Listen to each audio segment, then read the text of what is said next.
তোমারে চিনি দারুচিনি এই যে, দেশে। 2 দিন ধরে তেল নাই, আজকে আমি রান্না করতে পারবো না।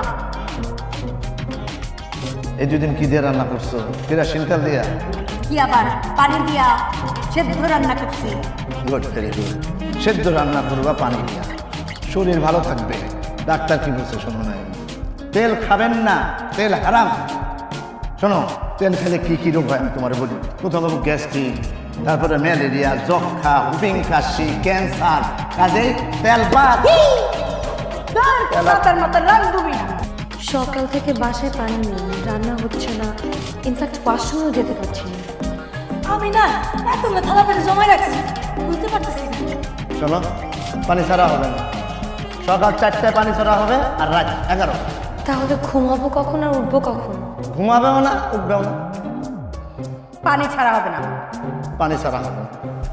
5 মিনিট আগে কিন্তু মোটর চালাই 5 মিনিট দিয়ে যাচ্ছেন এই পানি ছাড়া হবে না। বাসা ভাড়া নেওয়ার সময় তোরা কি বলছিলি? তোরা বেঁচেলা, এখন তুই নিয়ে এসেছিস শুষেছিলি। তুই মনে করিস কি আমি কিছু শুনি না, কিছু জানি না, কিছু বুঝি না?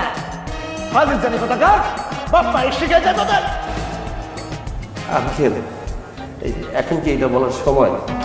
এখন কি গোসল করার সময়? হ্যাঁ। এইভাবে রাত পর্যন্ত দাঁড়িয়ে থাকো, পানি ছাড়বে তারপর গোসল করবা। হ্যাঁ। এতে তোমার শিক্ষা হবে।